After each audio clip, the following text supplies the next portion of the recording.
Welcome to My Cousin Innie, where we talk about Severance from Apple TV. I am Jamie G, master of the coveted egg bar.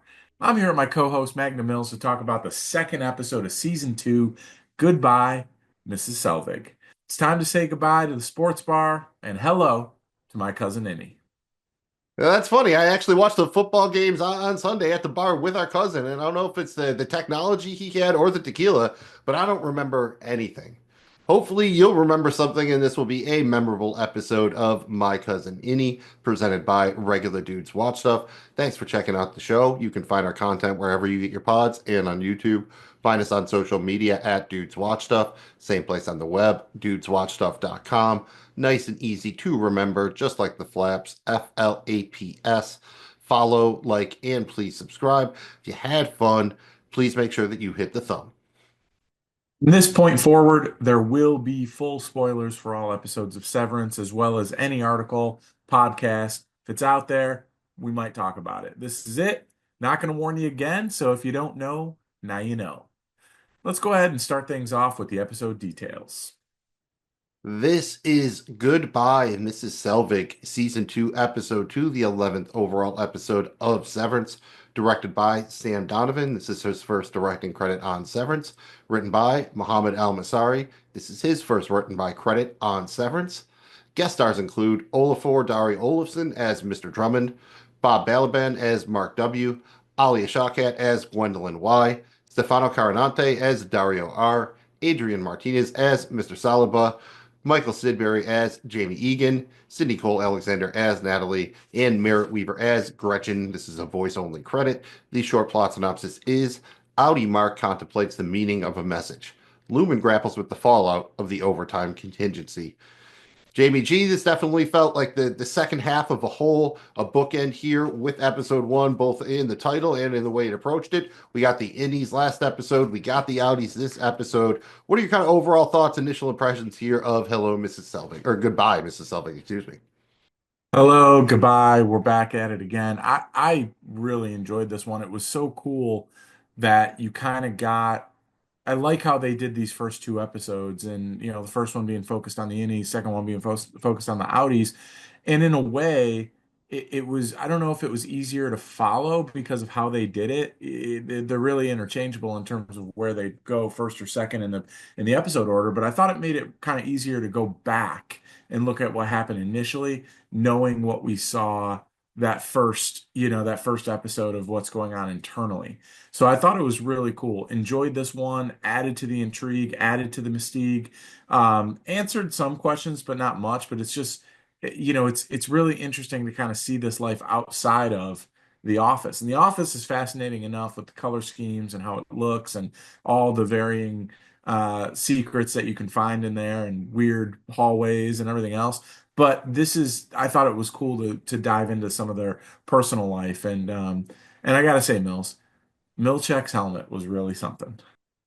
It was a magnificent helmet. Just don't you dare go over it. And also don't call him on an unlisted wall. Shout out to Spaceballs over there.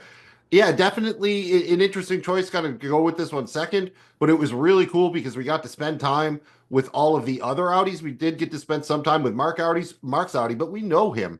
We really only got very small doses of Irving's Audi last year. Again, Dylan, just the one scene in the closet, really, if I'm not mistaken, and then Helly when she was at the big Lumen convention, the meeting, the reveal, whatever you want to call it there, when they were going to talk about the Innies.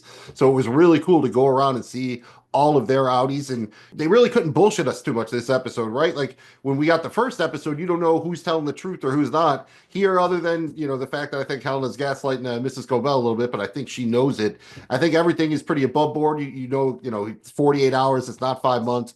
All that stuff kind of becomes apparent, and even cool, just little touches of seeing more places around town. Going with Dylan on his job interview, getting a little bit more feel for the actual world itself. I will say the Yeah. direction was awesome in this episode. The cinematography, there were so many great shots, and I think that's a big deal because you only had the two directors in the first season. Ben Stiller did the premiere again, so they're going to have a couple of new directors on the show this season. This gives me a lot of confidence that they're going to pull it off.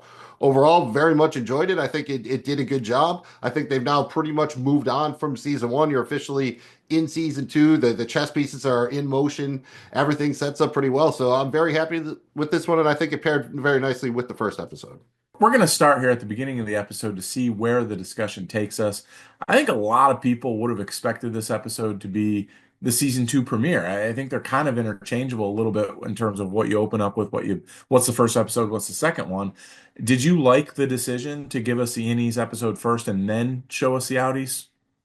I think it actually makes a lot of sense in retrospect because it kind of was a little bit of a buffer. We were so anxious for answers and what happens next that I think if this had come first, it would have undercut what was the premiere being as the second episode because we would have known how much of it was lies. We would have already known everything. I think this did a good job of building up the mystery, but it's not kind of a cheap way to do it. We've seen other shows like later season Westworld, they kind of take some shortcuts with stuff like this to try to get a bigger reveal, and I don't think this was the case here. I think it made a lot of sense to do it this way. And they really didn't have the worlds collide too much, right? You'd get into the elevator, but that's it. You're not really spending, time with the innies here at all, other than, talking about them at the end. Again, nice montage, really well done. But I think this really makes sense to do it. I'm happy they did it this way. And honestly, this does feel like just one big episode. You could have told me this was a two-part premiere that aired in a single night back to back, and then I totally would have bought it. I think it would have flowed as such. I think it'll probably flow really nicely when it comes to streaming and binging it in the future. How about yourself? Do you like going leading with the innies and then going to the outies? I think I did, and and again, looking back, it's not a major thing, but the opening scene of him coming off the elevator and running, it just was so cool, and I think it set the tone for what we're going to see this season, and I love that shot, and then kind of the unpacking and seeing it from the innie perspective. It allowed the outie perspective to me to make a little bit more sense and for them to keep us guessing another week in terms of the time frame, in terms of what really happened. I think it just was the totally right decision to keep the intrigue going one more week in terms of some of those answers they had to give us here in these first two episodes. And to a certain extent, I think it made it a little bit easier to follow. Not that it would have been confusing, but I think it was just easier to be like, oh, well, wait a minute. We know what Irving said. We know what Dylan said. It was kind of interesting to see. We know what Milchek said. It was kind of interesting to see how all these things came together. And the whole thing with the board, right? It keeps the intrigue to the board where he asked for it and then they allowed it to happen. All that kind of stuff. You kind of get the background there. So there's still way more questions that are left unanswered, but I think this was the right call all the way around. Yeah, you could flip the order and it would still work, but I think it would really undercut any kind of dramatic tension you would have throughout most of the second episode because we'd already kind of know everything for real, for real. So I think that makes a lot of sense to do it this way. And I will say the Audi perspective, that's pretty good. Is it too late to change the name of the show? I like that one. That's a pretty good one. Good job with that. I was going for an OPP thing. Couldn't quite get there, so just go with it as the title of the show instead.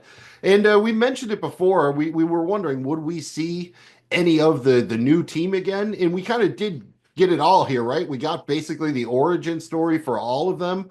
I think it was kind of satisfying. It was nice to see him again. Now, do you think that's it for the quote unquote new team?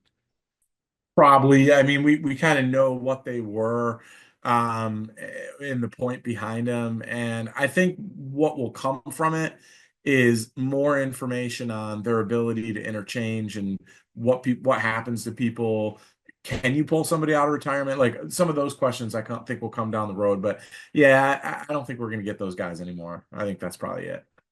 I would think the only way we do, maybe if Mark W follows through, you hear him talking about a lawsuit. Perhaps if he could follow through, it seems like Lumen is so powerful that he really wouldn't get anywhere against their lawyers. But maybe that's one way we could. I would obviously like to see more of Ali Shakrat. That's always great to get our maybe here, but I don't know if we will see her again or not. But again, it kind of makes sense. It was kind of nice to see everything come together. And I mentioned it before. We got to finally spend some time with some of the other outies, and I think most notably is probably Helena, right? Because she is, she's a damn Egan. Like that was a crazy reveal at the end of season one, and it kind of gets undercut, and she lies about it. And we'll talk about that maybe a little bit when we get to predictions.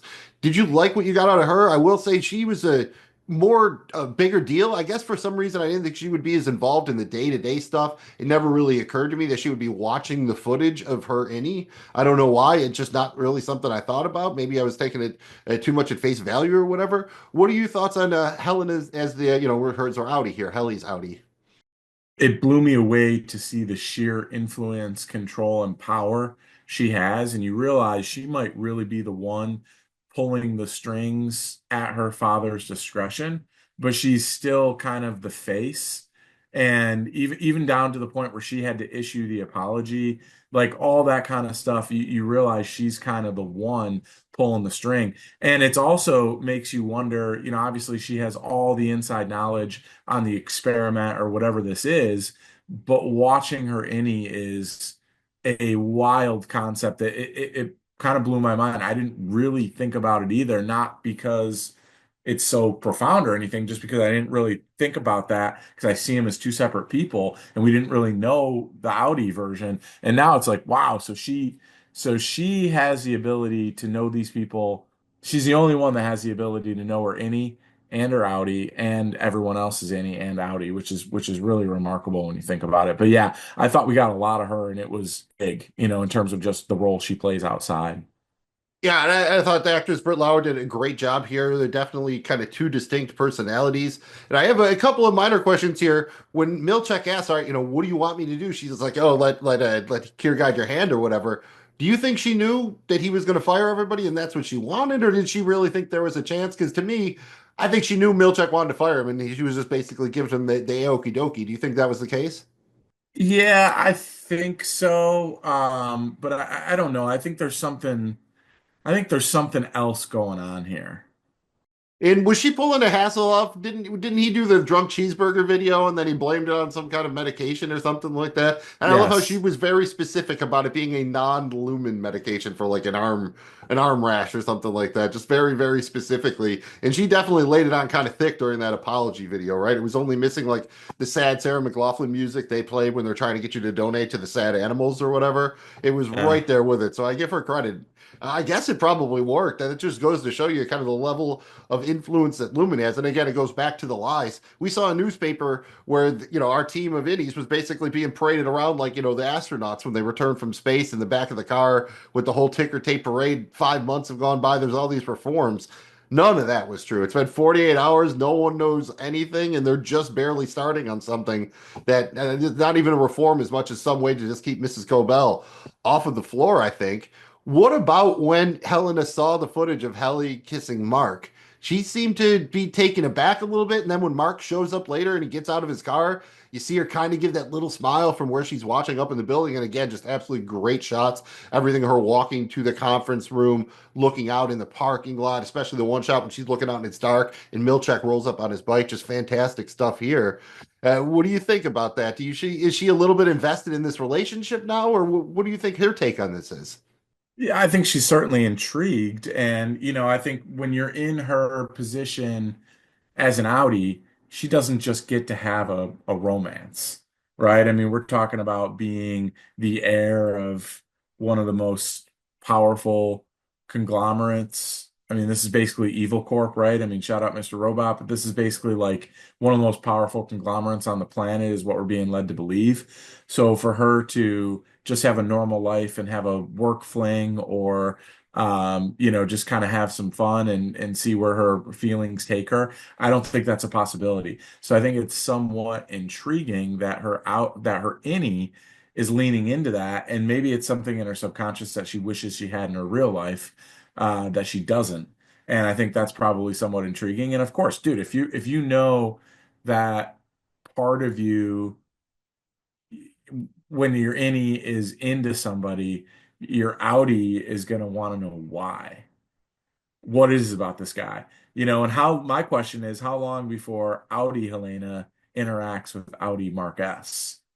That's a good point. Let's maybe try to save a little bit of that for predictions. But Milchek kind of uses that. We'll talk about Mark is meeting with Milchek there in a bit, but that's kind of his pitch, right? He's like, "Oh, and he's fallen in love." I don't know if he's fallen in love. It was just a kiss. They definitely have some feelings for each other, but it's the same kind of thing, right? Now that's maybe what actually brings Mark back. Yeah. Ultimately he was the one thinking about quitting. And it's funny, again, the lies. Milchek makes it sound like, Mark was the one who wanted to come back. No one else did. When in reality, Mark was the one who wanted to quit and everyone else still wanted to keep going. How about Irving? We didn't get a lot with him. You get the two meetings with Milchek, and I think he kind of knew the deal here both times. Knew when Irving showed up the first, or when Milchek showed up the first time, he pretty quickly figured out he was being fired. Then when he showed up the second time, obviously with the pineapple, he knew that he was back on board. But in between then, we got that phone call, and I don't want to go all the way into predictions here, but do you have any idea who he was talking to if you're watching with closed captioning? That what you could tell was he says, "Okay, you're not picking up. I get it. I want you to know my innie got the message." Any idea who he could possibly be talking to there? And I think we can assume it's not Bert because Bert is in the car watching him. Does not appear to have a Yeah. cell phone or a listening device, so it can't be him. Who else could it possibly be? I wonder. I don't want to get all the way into predictions now, but I think this is just such an interesting one. Both who is he talking to and how did Bert know? Is Bert watching him? Is Bert tracking him? I think all this is really intriguing and not the way we thought we were going to saw Bert. I think we are both pretty confident next time we saw him, it would be within the walls of Lumen. And here we get him out in the wild. Any thoughts on kind of, Irving doing his thing here? It's fascinating to see. Now, I wouldn't totally put it past that it's not Bert.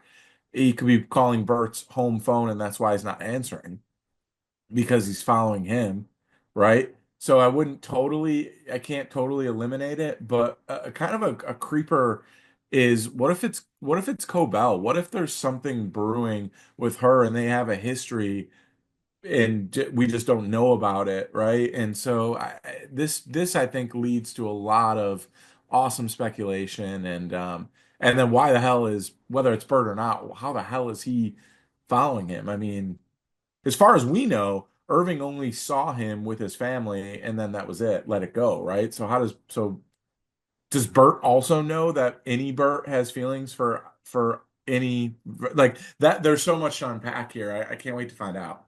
Right, and we don't quite get the aftermath of him knocking on the door. If you remember in the premiere, when Irving comes back off the elevator, he's basically still in the process of knocking on Bert's door. So you have to assume that Bert probably answered, right? And it was Irving's Audi, and we still don't know what happened there. I'm assuming we're going to get that scene at some point, probably, right? Do you still kind of want to see how that went down, or can you just think maybe he was just like, "Oh, my bad," and just went home, and you don't really need to see that interaction? I think that if he was going to actually knock on the door and see it for himself, he was prepared to say something.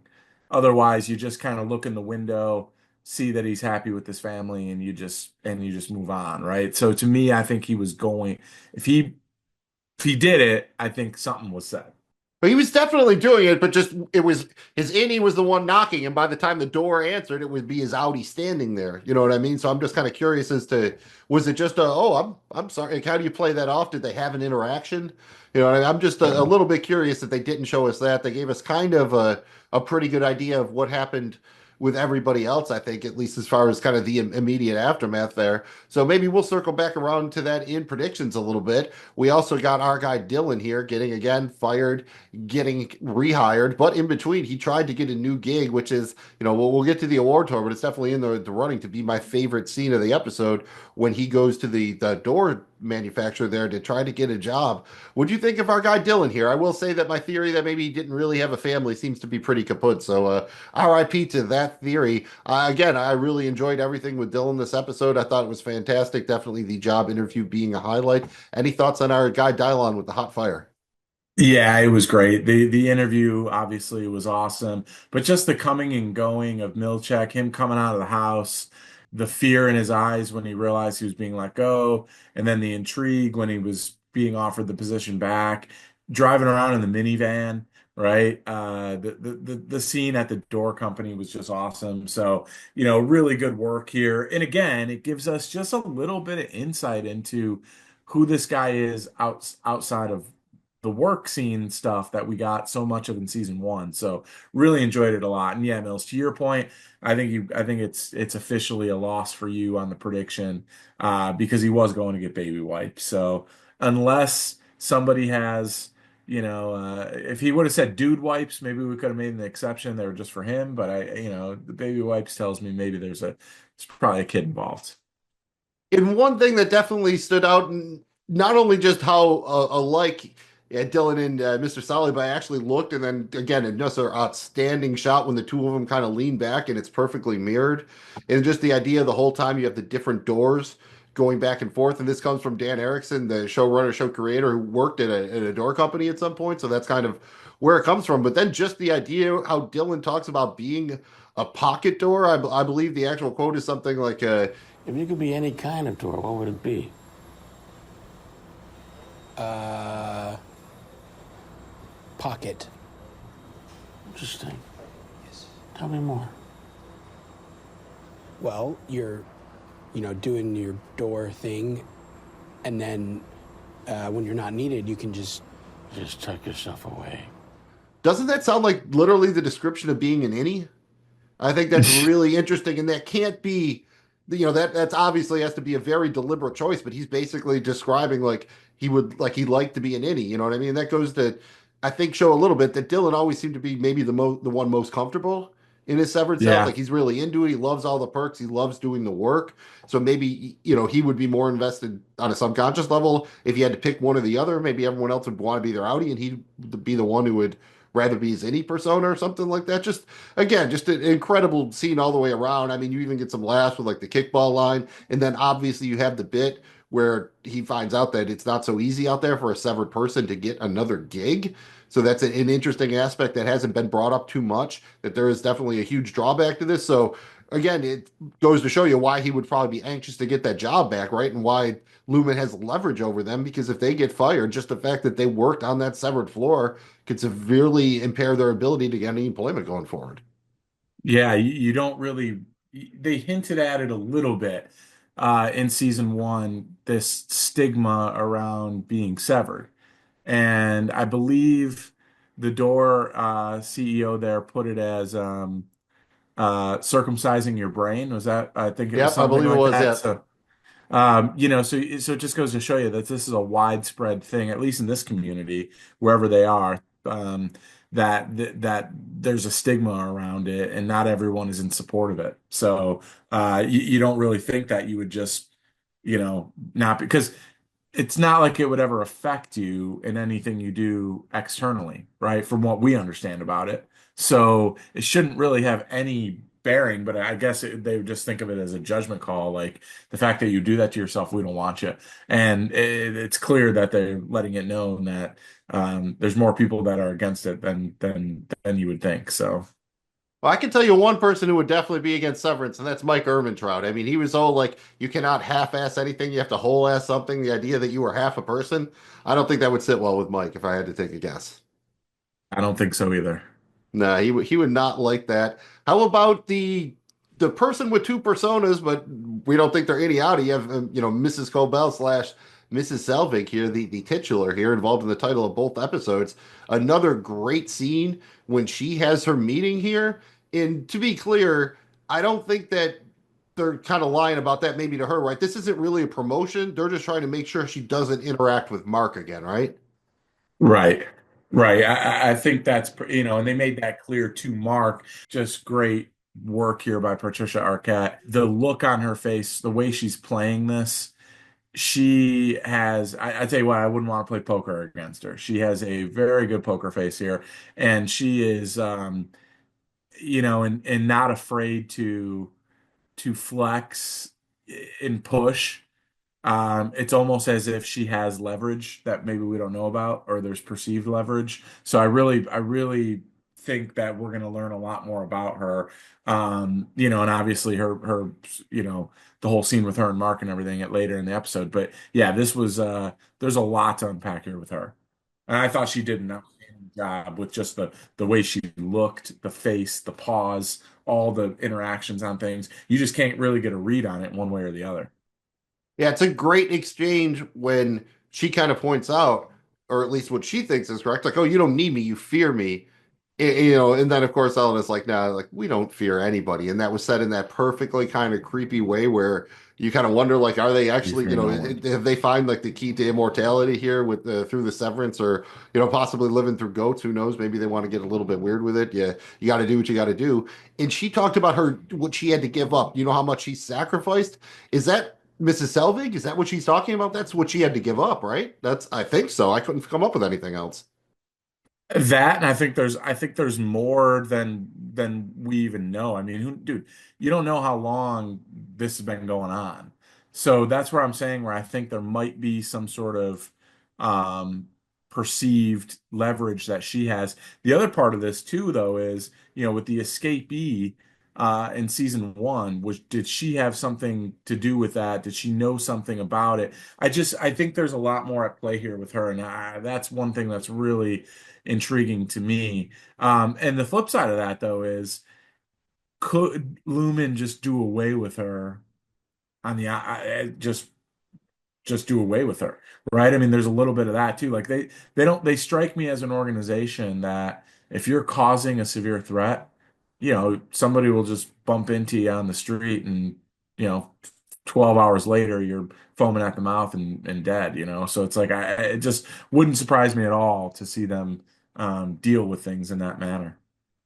Oh yeah, I mean they could just bring you in, sever you, and just like send you outside severed, and you would theoretically never even be able to access. Like you would just be a person who doesn't know who the hell they are, and you could just do that to people. You don't even have to kill them really. And they're so powerful they could pay to go. Yeah, it would make sense that she has some sort of leverage. It just given how powerful they've made Lumen out to be, it's tough to see what that could actually be. Maybe it's more likely it is some sort of personal connection that they need her for, and that's where the leverage derives from. Whether it has something to do with her husband or Mark or the project or whatever it is. And the one thing I will say, she seems to be a true believer, right? She really believes in all this, no matter what it is. I mean, she was fired and she jumped right back into action and threw herself out there at the behest of a company that fired her. I mean, that's true believer stuff right there. I kind of it makes her scary a little bit, I guess, and it makes her a wild card.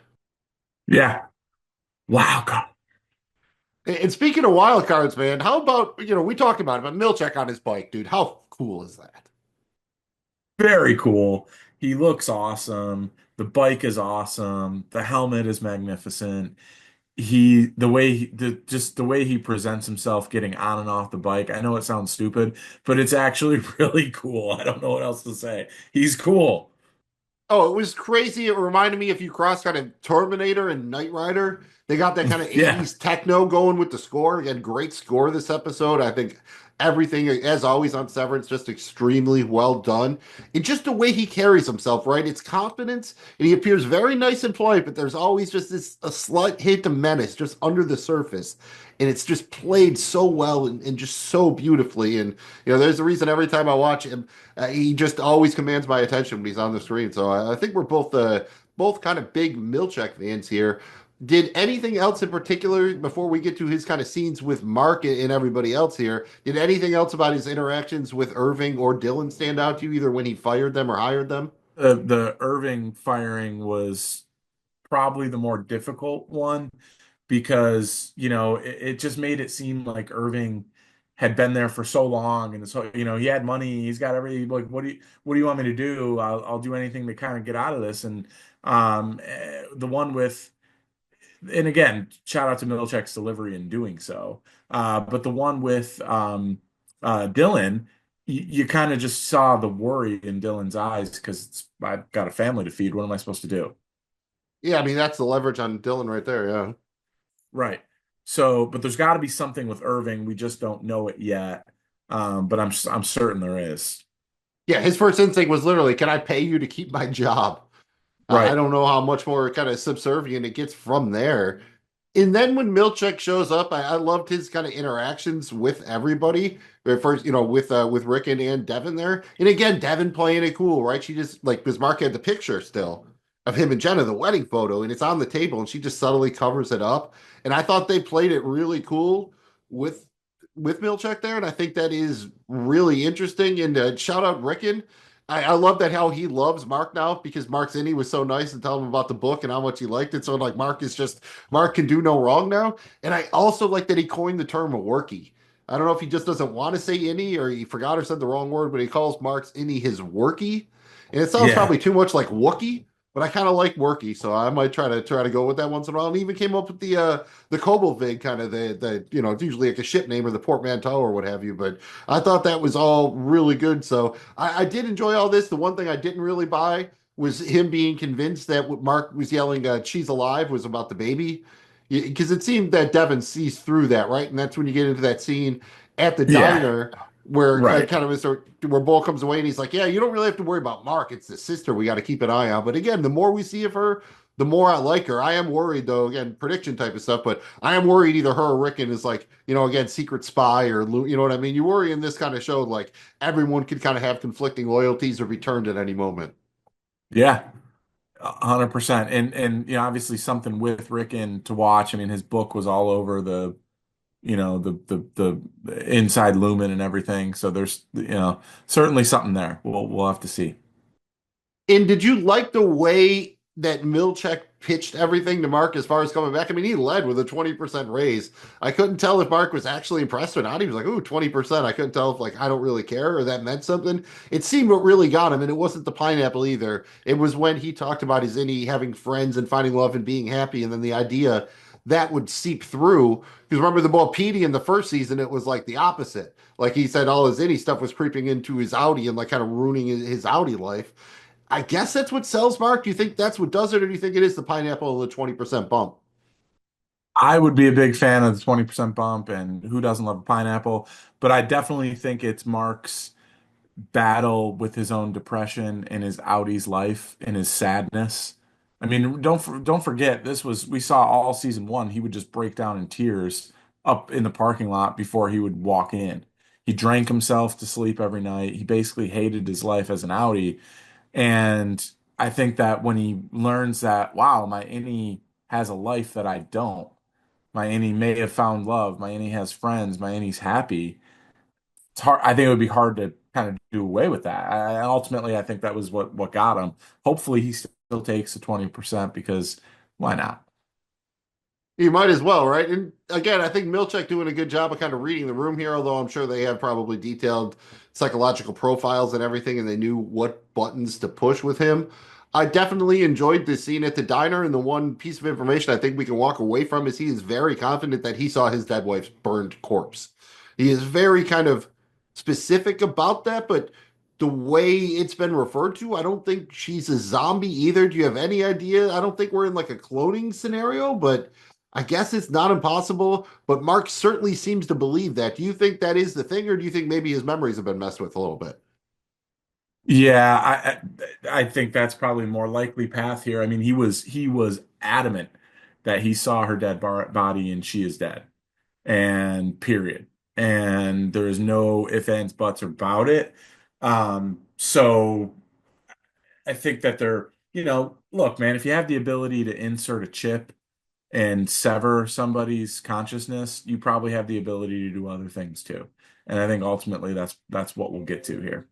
Yeah, I think they've kind of said that, oh, no, you can't, like, split somebody into thirds or quarters or something, but I don't know if I 100% believe that. And the technology can always advance, so there is stuff like that. And again, yeah, even what they do in the testing floor, the break room, even just psychological breaking, there's probably a lot of other ways it could go. Do you like our new kind of enforcer guy here and Mr. Drummond? He's got the good presence. I'll give him that. He just kind of sits quietly, looks big and bearded. That's fairly menacing, I guess. Yeah, I mean, I think it works. And to his credit, he tried to blend in pretty well in the diner, and he did, despite his physical attributes. And I'm fine with it. You can tell though that this is kind of Helena's. This is her go-to in terms of dirty work. I won't necessarily call him a fixer, but he's out there kind of doing things that need to be done, I think. Hey, somewhere between Michael Clayton and Rocksteady and Bebop, somewhere between those on the level of henchmen slash fixers. And then kind of finally we have the big showdown at the very end of the episode here between Mrs. Selvig we'll go with here and Mark. Again, just fantastic in the way it's shot. They keep coming back to those paired shots of the houses, which are basically mirrored images of each other in this perfect little, pre-configured neighborhood with the Lumen logo built into it and everything like that.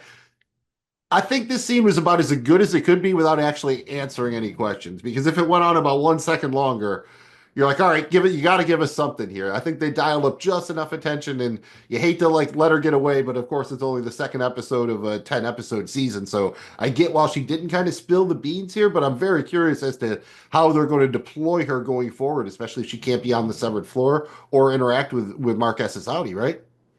Yeah, I'm telling you, and that's why I go back to that phone call with Irving where it could be Cobell. And that's her way of trying to still continue to control or whatever it is. Dude, I thought this scene was really intense, and I loved her. And again, the acting here is just spot on by Patricia Arquette. She's fantastic in this role because you didn't really know. You didn't know what she was going to do. Was she, she was taken back by it. She debated internally, I'm sure, and then just gave out that menacing scream and almost hit him. And it's like, wow, that even answers that's an answer in and of itself, right? That she was willing to almost hit him instead of telling him something. I thought she was gonna for a minute there. He kind of just got out of the way. That was a nice little game of chicken they had going there. Probably a perfect way to end the episode. And again, I think it's done a great job now. This was almost a little mini movie that wrapped up the end of season one and took care of all the business of getting us into season two. I think it was done very expertly, really, and pretty much perfect. Again, I always like to get more answers, but they haven't at least raised too many new questions. And I think we're probably going to start getting a couple of answers here and there, but you're definitely building up the intrigue and going forward.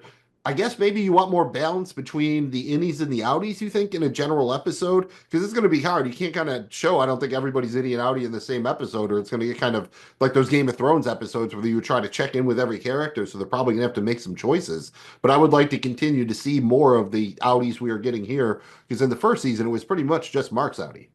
Yeah, I would too. I thought it was great. And I think they've showed us, a little bit. I think we're going to get some more with Irving certainly because he's got a whole plot line developing. I worry we may not get as much with Dylan. We'll see. But I definitely agree with you. I would love to be able to kind of, and what's nice is they have the flexibility to flip-flop back and forth and intertwine the story from the viewpoint of the innie to the viewpoint of the outie and how it interacts with both. So that's what makes this, I think, so exciting. One of the things that makes this so exciting. Yeah, I think we're pretty much into pure speculation if we want to go further on that. So maybe we'll circle back around to that at the end when we do our theories, predictions, and whatnot. Sounds good, man. I think that does it for the episode discussion. Let's get into the award tour here for Goodbye, Mrs. Selvig. First, we'll have a little fun with our favorite alternate titles for this episode. Mills, give us the top three. I don't think we need a drum roll here, but once again, the episode presents a lot of good options. I think Goodbye, Mrs. Selvig is the perfect bookend here with Hello, Mrs. Cobell in the first episode. But we have three alts here. At number three, we have Pocket Doors.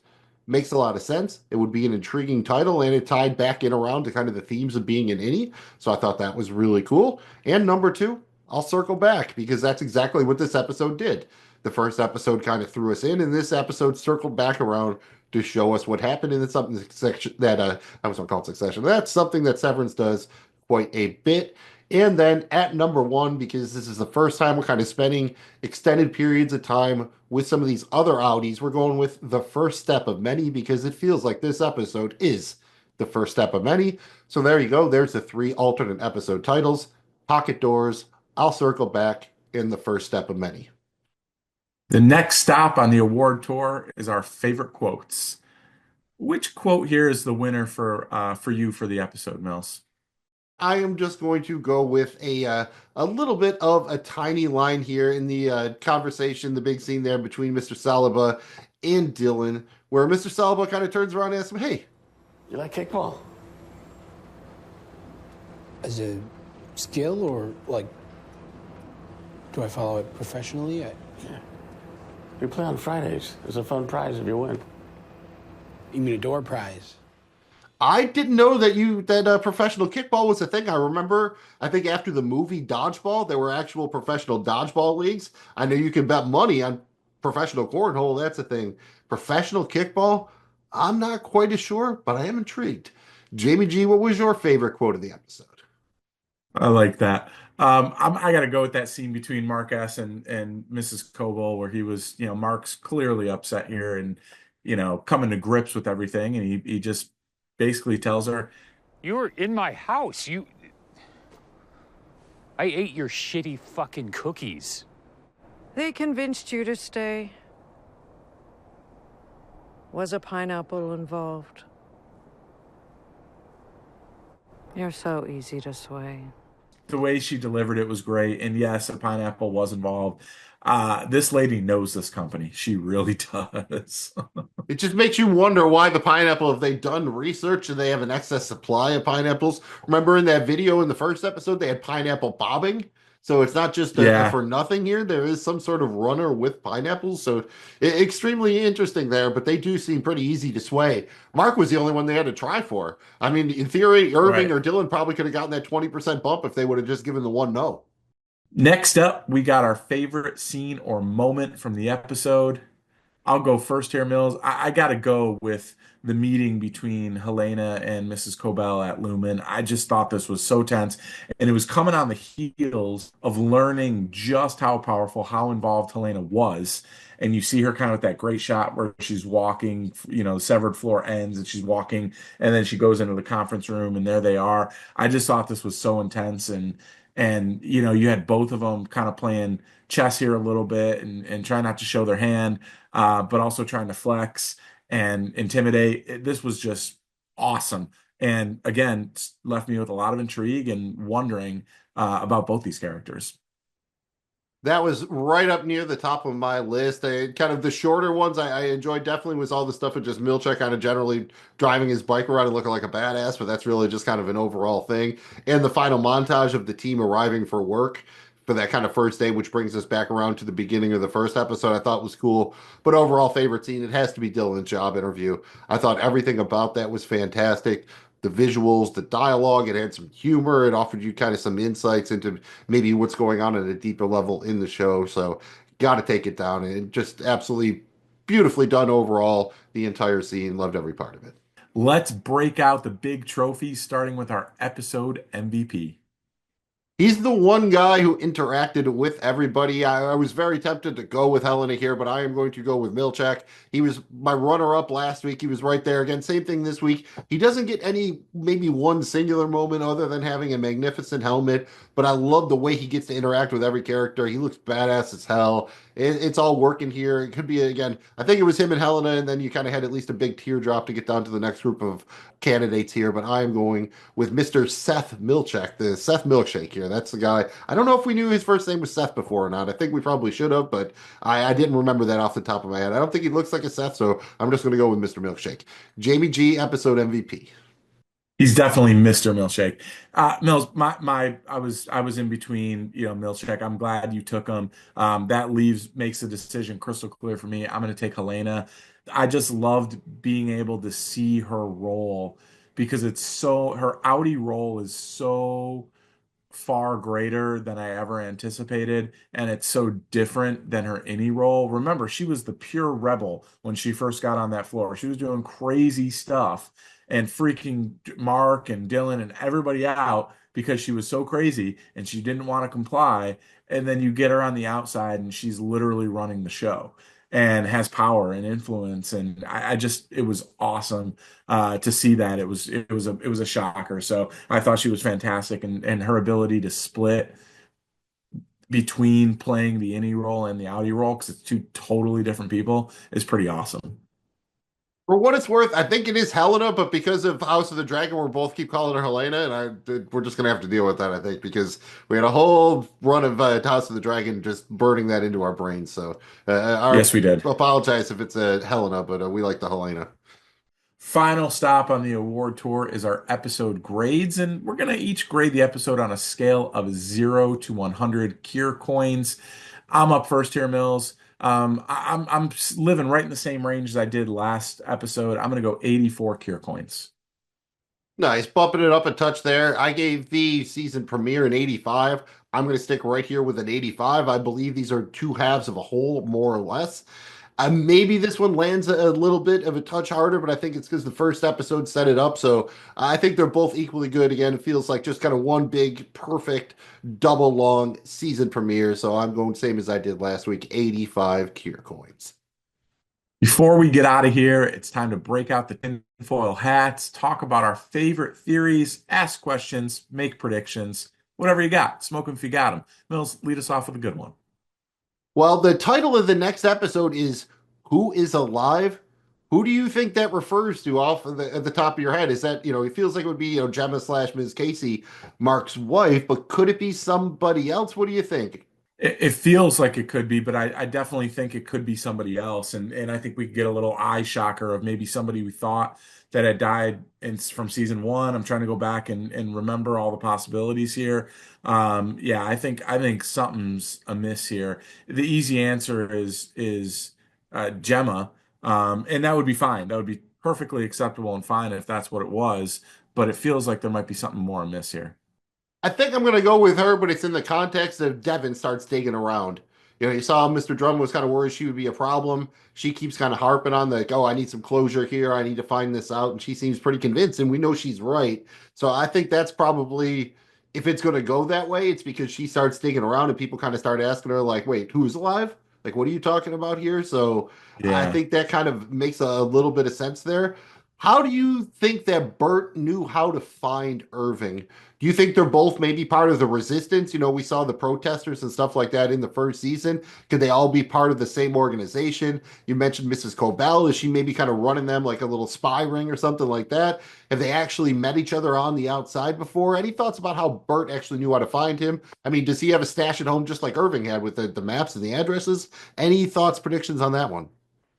Yeah, I think this is fascinating. It's one of the more interesting situations in the show right now. And I think it points Frayed to run afoul and get a little bit off the tracks in terms of doing work on the outside for the greater good. We saw it in season one. We saw the lactation thing. We saw her influence in Mark's life.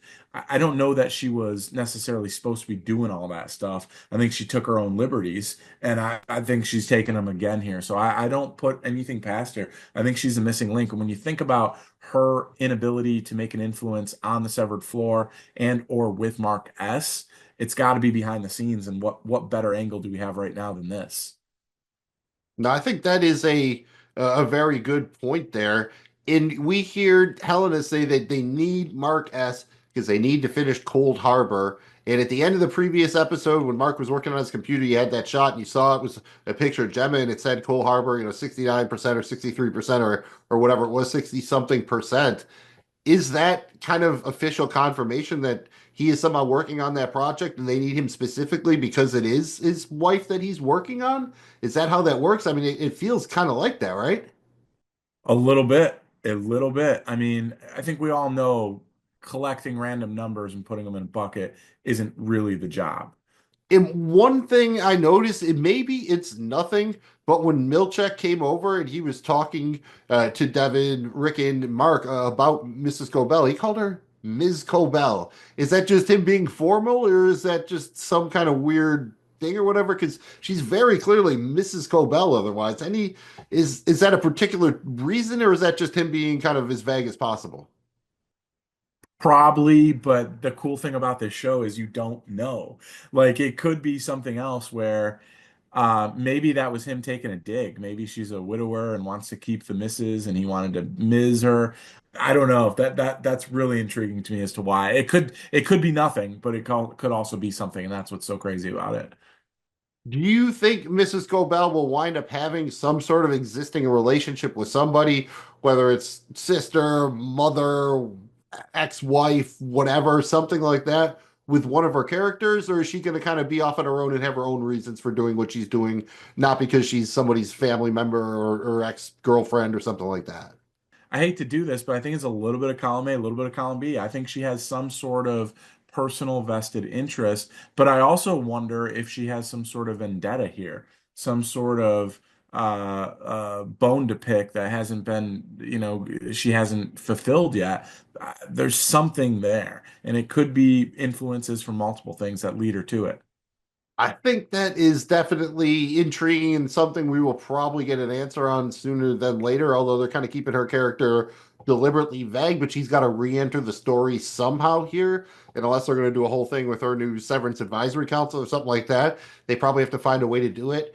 One of the most intriguing theories going around right now is in the first episode that Helly wasn't Helly, she was actually Helena who went back onto the severed floor as herself. And there's been kind of some anecdotal proof. You would never know. But do you think that's a possibility? I mean, that's the one kind of trick the show can pull they haven't done yet. I know it's kind of like the twin switching place of the clone thing or whatever, like somebody pretending to be their innie or the outie. We kind of saw a version of that in the season one premiere where our innies were pretending to be their outies. Is there any chance in the season one premiere that that was actually Helena and not Helly? Oh man, that's really I tough. mean, there has to be a chance. I'm more asking, do you think that's the case or not, I guess? I didn't. I didn't think that was the case, but I would have to go back and watch it and really now there's some intrigue. And while we're doing this, I've been thinking the whole time, one of the cool things about this show and why it may age so well when it's all said and done is because you'll want to go back and be like, oh man, now that we know this, I want to go back and watch little things from the season prior to see if those things, I want to go back and see the Irving stuff. I want to go back and see some of this stuff just to see if it maps out. So pretty cool thing with this. Yeah, if they do it right, it could be highly rewatchable. And one of the series where it ends, and if they really nail it, you're like, I think I have to watch the entire thing again right now. Not just because it's over, but because now I have maybe additional context from what I have seen already. And there's been Yes. other kind of speculation. Do you think that Bert and Irving had a previous relationship in some way, be it as innies or outies? Yes. I think And they're I kind of think I finding think their you way could back to each other a little bit or something. They've kind of I said think about you the can make a personalities case. bleeding. Especially if they have the ability to have these people that have worked there forever, but they control what they remember. I absolutely think that that could be the case. I think it could be too. And another one I think is a little bit more far-fetched, but it was kind of more of a, are you just really going to cast her for this small role? But the idea that Gwendolyn Alia Shawkat is actually Dylan's wife. Like, remember how he made that joke to Mark? What? Maybe we'll find out that our Audis are married together or something like that. So people have kind of run with that. She's a big enough name actress. It's not crazy. I mean, we saw Keanu Reeves show up to just do a random voice of a talking building in the first episode. So it's not crazy that she could do a favor for Apple TV or something like that. But I think there's at least enough intrigue that I wouldn't mind it. But I will say, I don't want everybody to like have a ton of like everybody knew each other beforehand or whatever. Like it doesn't all have to be connected, I would say, but I would be okay if it was in this case, I think. Yeah, that would be very cool. It would be a wow. I don't know that it adds value, but I don't know that it moves the earth here in terms of like, oh man, this show couldn't move on without that. It, Right, it it'd be would be more of a cool. fun twist than a twist that impacted the plot in a significant way, probably. Right. It would just be Right. like, oh wow, isn't it ironic? It'd be the full on Alanis twist. Yeah. Yep. Yep. Yeah, overall, I would say very excited for this one. And if you had to actually put some Kira coins down on it, give me one thing you're positive will happen in the next episode. You go with the easy one. I mean, after the teaser, are we getting the goats again? They were teasing them in the teaser. Literally, would you be willing to put some cold hard coin down on us getting the goats again in the next episode, in episode three? Yeah, I mean we heard the squealing or whatever, so the goat sound. So I mean, yeah, I think that's fair. I definitely think we're gonna get we're gonna see I'm gonna go ahead and say we're gonna see Gemma in this next episode. I'll put some Kier coin on that. That's fair. I think I'm going to go with we see Devin digging into Gemma's death more. So somehow she's the one getting involved in there, trying to, dig up the stones or whatever and get some closure or find some proof or whatever. And perhaps that puts some other wheels in motion or whatnot. So that's what I'm going to put my coin on. Yep, I love that. Love that. Oh man, I think that about does it, buddy. Anything else on Severance here before we get out of here? Not really. Just shout out to Apple TV. They seem to be doing it right now. Mythic West is coming back for season four. I've enjoyed that very much. So if you haven't checked that out, get into it. If you're a fans of It's Always Sunny in Philadelphia, you'll definitely enjoy that. I still haven't finished season two of Silo, but I've enjoyed the first season and what I've seen of season two so far. So, make the Apple TV worth it. If you've signed up for the free trial, check some other stuff out. Maybe you'll want to keep it up. Very good advice, and we want you to keep hanging with us. Thank you guys for checking out another episode of My Cousin Innie. Let us know what you thought about episode 2 of Severance season 2. It was a good one. Would love to know what you're thinking, what your theories and predictions are. Best way to do it after you've given the thumb and after you've subscribed is to drop a comment below or hit us up on our social media, slide in those DMs. Mills will let you know where you can find all of our stuff. Send us your wildest theories, predictions. There's no wrong answer here. This is just super fun to talk about. Yeah, this is one of the best theorizing prediction shows in a long time. It helps that there's no existing source material.